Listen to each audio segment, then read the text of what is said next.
So we're going to start off this section about radicals and rational exponents. We're going to start by talking about square roots. So you've probably seen those before.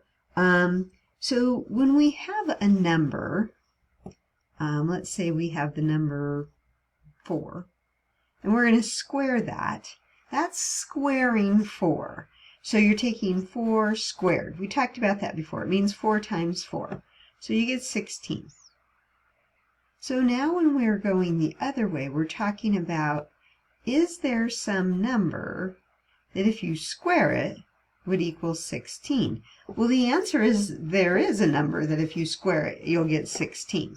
4 squared is 16, right? So 4 is a square root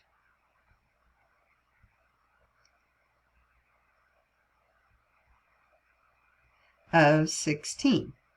But there's another number that if you square it, you'd get 16. Can you think of what that number is? It's negative 4. If you square negative 4, you get 16 as well. So negative 4 is also. Now, you're going to say, wait a minute, that's not what I learned about square roots.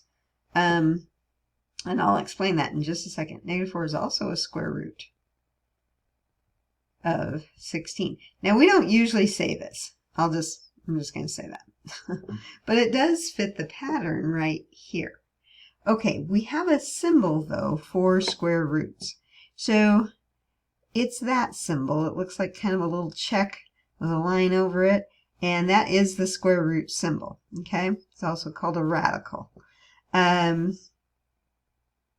When we talk about writing the square root of 16, then we want what's called the principal square root. So this means find the principal square root.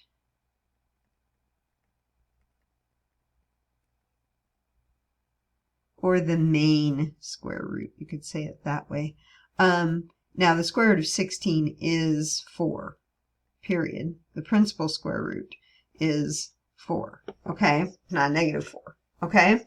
If they want it to be negative, they have to put a negative in front of the square root symbol. Okay. So I want to make that really clear just again. When you're taking the square root of something, like the square root of 16, and they write the notation for you, what is the square root of 16?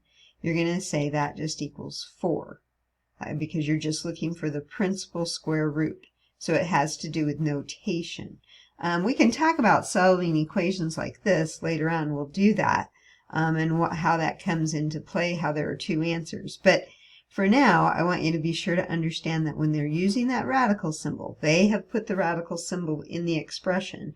You're looking for the square root of 4. So let's just look at another one real quick.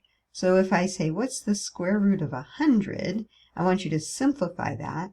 You would say, I'll assume you're answering at home, 10. 10 is the principal square root of 100. We're just going to probably say a lot of times 10 is the square root of 100. Okay, we don't always say the word principal. All right, so that gets us started, and I think we'll do more in the next video.